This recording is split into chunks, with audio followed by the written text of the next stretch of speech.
Hello, hello, hello. It is time. It is time to really dig into the off season. It's almost the end of February. The XFL is in full swing. Players are starting to sign. The combine starts in a few days. It's time. We got to talk about it. We got to talk about the off season. We got to figure out what we're going to do. We got to make sure this team addresses the problems that they have so they have the best regular season possible. All right. So I'm going to make a series of videos over the next month, maybe. I don't know. I'm going to go down the Seahawks roster and look at the positions where we might have a problem that needs to be addressed. And people are going to disagree about what positions I choose to talk about, maybe, but I'm going to take a look at this roster. I'm going to try to be as real as I can with you, and I'm going to try to come up with what we're missing. So, the way I see it, we're going to start with the offense, and to me, quarterback is resolved. Running back, one way or the other, is resolved. I'm not going to even bother talking about fullback. I don't need to talk about tight end anymore. Maybe I would have a week ago, but now I don't. So, we're going to lead off with wide receivers. Now, people out there are a lot of Seahawks fans. I talk with them in my stream all the time.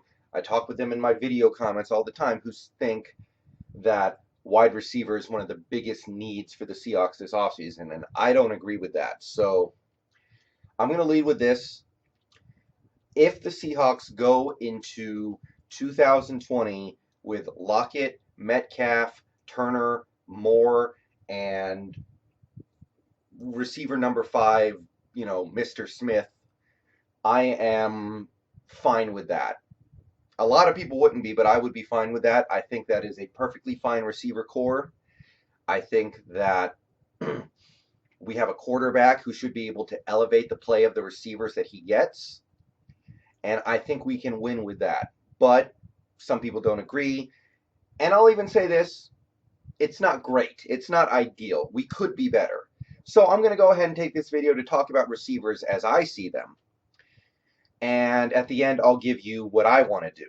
But we're going to start off here. We're looking at wide receivers. We're going to talk about the guys on the roster who might not be on the roster next year, and we're going to decide what we want to do with them. So obviously, Lockett is not going anywhere. Metcalf is not going anywhere. Those guys are the cornerstone of our passing attack, along with Wilson.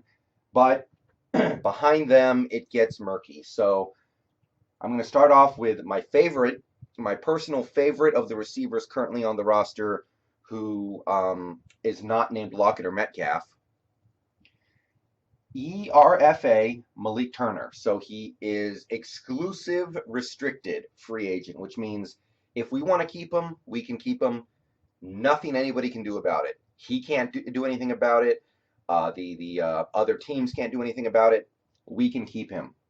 So Malik Turner, we could retain him because he's young and because he's not a highly touted, highly productive player for 1 year, $660,000.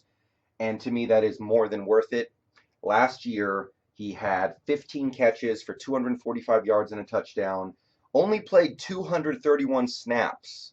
So actually, given that he was a number 3 receiver pretty much the whole time he was here, the fact that he was able to get 15 catches on just 231 snaps is actually really good. 22 targets, so he actually was efficient, and 3 drops. So he's got to work on that. He has a drop problem. His hands are not great, but he's only like, what, 24? So yeah, retain cheap, young labor. ERFA Malik Turner. That's the number one thing I'm going to say. Bring him back. Number 2 on the list, we have restricted free agent David Moore, which means we can keep him and other teams can only get him if they offer us draft picks in return. They have to trade for him. They can't just sign him if we decide to tender him at varying levels. And, David Moore, I doubt there's going to be any real market for him. He's not that kind of guy yet. So, as near as I could tell, the amount of money we would have to offer to tender him to keep him would be 1 year, $820K. So, sign me up for that. This guy's young. This guy has yards after the catch talent. This guy has long strides. This guy has potential in this league. So 1 year, 820K.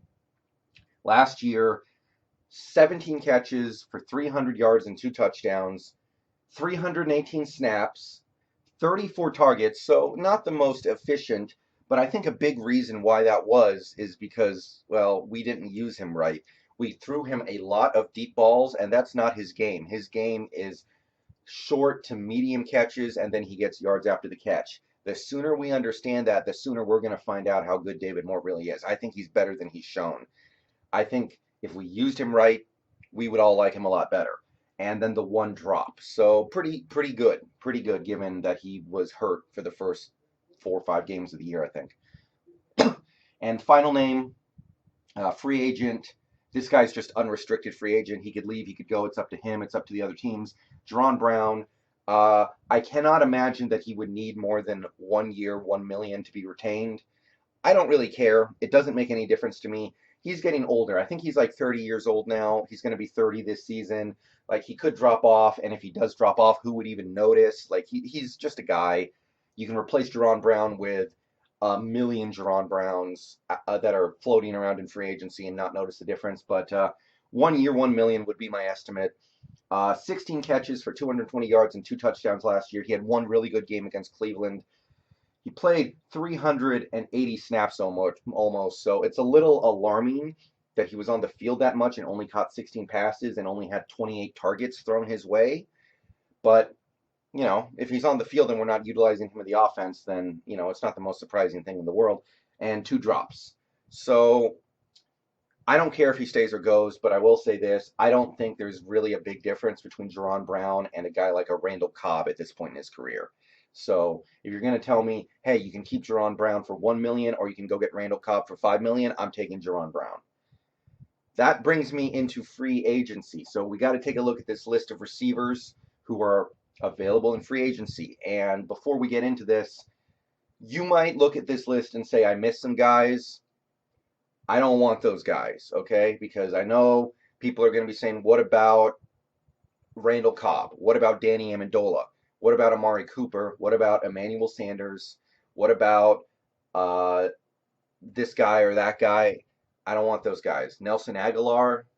Those guys don't move the needle. Those guys are prohibitively expensive. Those guys are old to the point where they snap their fingers and suddenly they're a nobody. And you may as well have just gotten an undrafted rookie and they could do just as well. We've done the Brandon Marshall thing in Seattle. Wilson's rookie year, we did the Terrell Owens thing, if y'all remember that. I don't want that. I want difference makers. I want guys who are going to be worth the value of their potential contract. I want guys who are actually going to help us win games. And I don't want guys who have big downside. At the very least, if you don't have upside, at least don't have downside. So I picked these 5 names out of the free agent class. And basically, all 5 of these guys, I think, at least potentially have potential to be difference makers. So let's go down the list. AJ Green is probably the biggest wild card in wide receiver free agency this year. He did not play in 2019 at all. Last time we saw him in 2018, he was still really good. I estimate, and this is, this has been analyzed scientifically, that he would probably get about 2 years and $20 million in free agency. He's missed the last year plus, so he can't ask for too much, but he's still super talented, super capable. 2 years, $20 million, not crippling.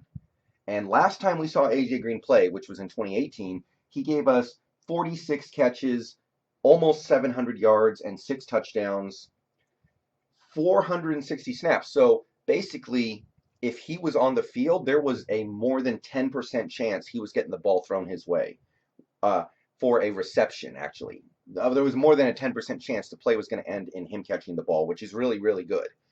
And 77 targets, so he was efficient, and 5 drops, which, not great, but fine. And he's 32. It's not unreasonable to say he has another year or 2 left. So that's the home run pick. That's the home run swing to me. That's like, if it works out, we'll have one of the best offenses in football. If it doesn't work out, then we just burn $20 million because he can't be healthy.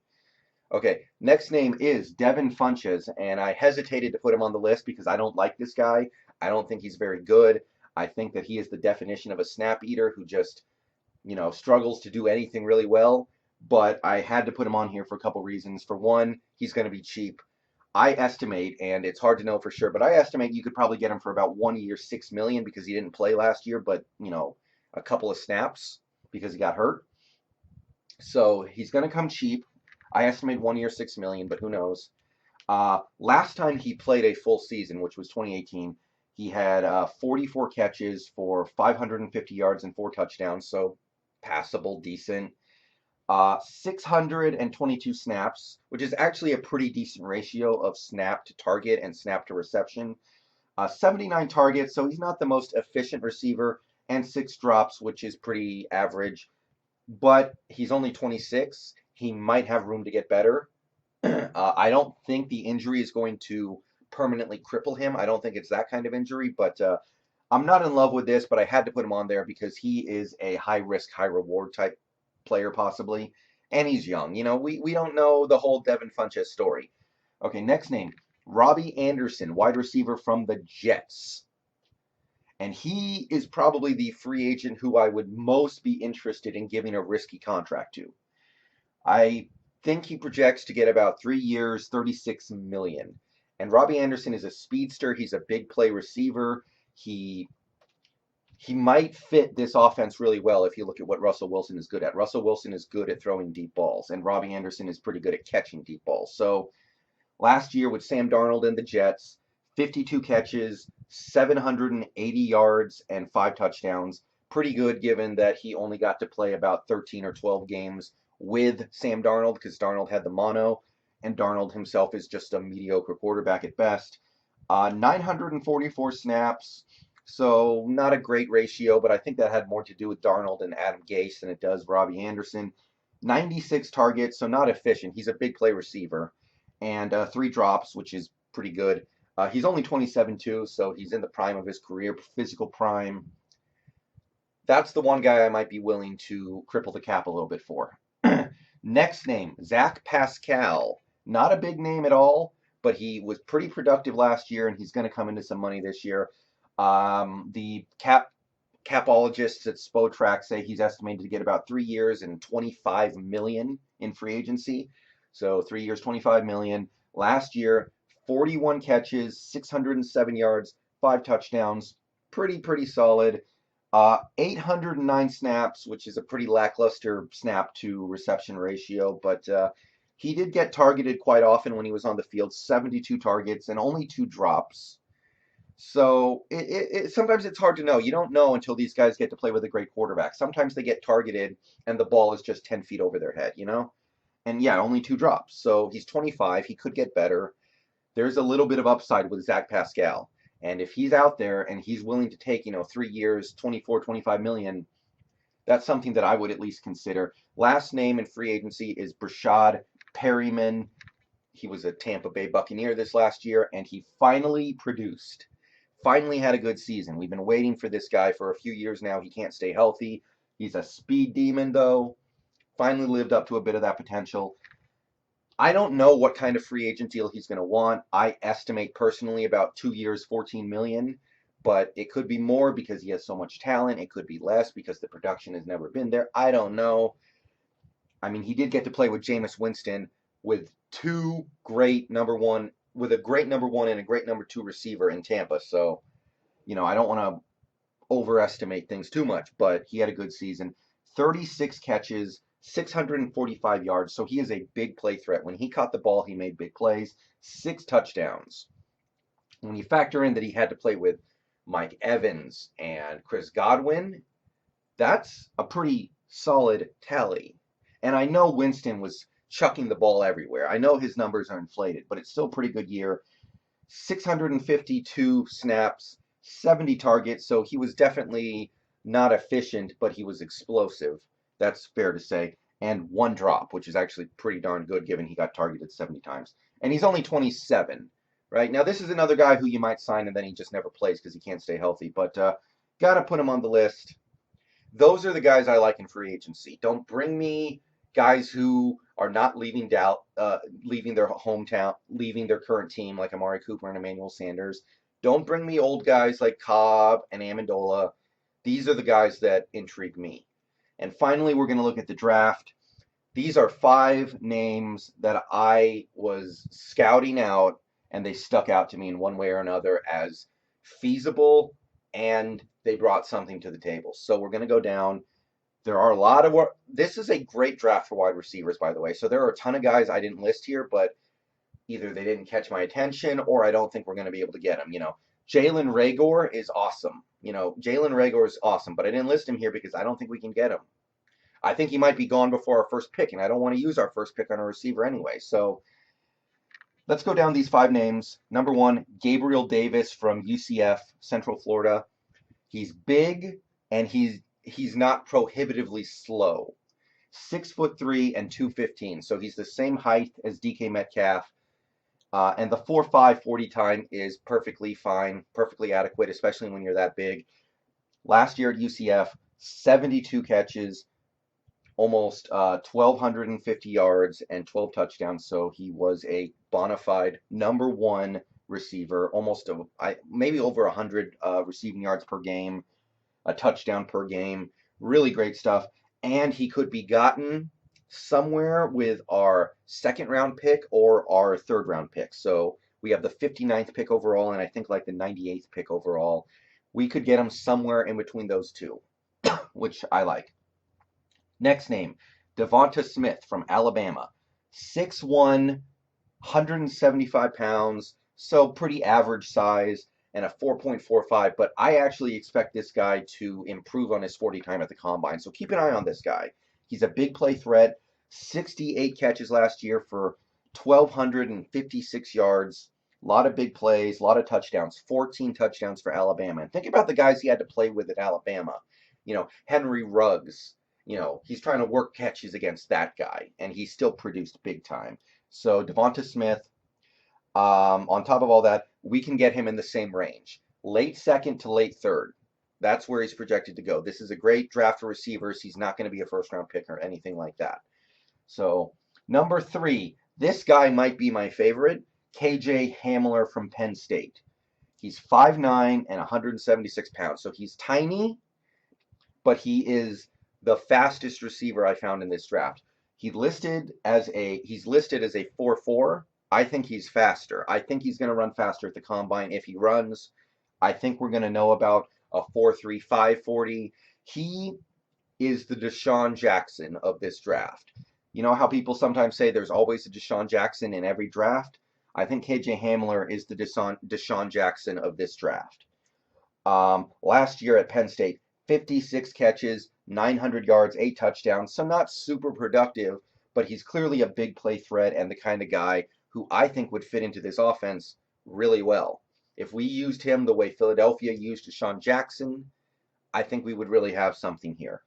So he's another guy, late 2nd to late 3rd. We could get him somewhere between our pick in the 2nd round and our pick in the late 3rd round, the compensation pick. 4th name, this is another guy who I liked, and then he performed really well at the Senior Bowl. I like this guy a lot, KJ Hill from Ohio State. There's nothing physically remarkable about him. He's pretty fast, but more than fast, I think he's quick. He's 6 feet tall, 200 pounds, runs a 4.4 240, which is solid, and I think he's quick. He's shifty. He's like, kind of makes me think of like a guy like a Bobby Engram back when we had Bobby back in, the mid-00s. And he was not fast, but he was quick. He caught 57 balls last year for 636 yards and 10 touchdowns. So he wasn't explosive. He was definitely the kind of guy who you would just hit with a short pass to move the chains, a lot of quick stuff. But you have need for that kind of stuff. And of the guys in this draft who we could get who are that kind of player, KJ Hill is probably my favorite. He might move up draft boards if he has a good combine. But as of right now, he projects in that same range. Late 2nd to late 3rd. And the final name I'm going to throw out there, Chase Claypool out of Notre Dame. This guy's a big guy. This guy's big. 6'4", so he's taller than DK Metcalf. 228 pounds, so basically the same weight. 4.5 40, which is when you're that big, I can live with 4.5. It's not great, but it's totally fine. Last year at Notre Dame, 66 catches, 1,040 yards almost, and 13 touchdown grabs. Really good production. And he's a guy who we could get late in the second, late in the third, maybe even the fourth. He's not projected to be, a day one or not. He might not even be a day two pick.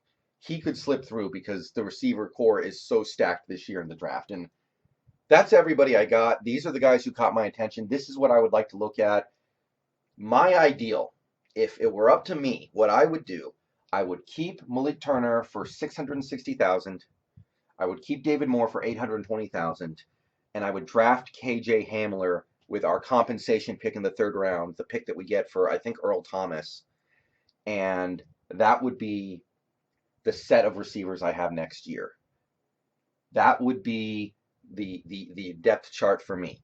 Lockett, Metcalf, and then you would have Moore and Turner competing for the number 3 spot until such a time as KJ Hamler proves he's ready to contribute in the NFL.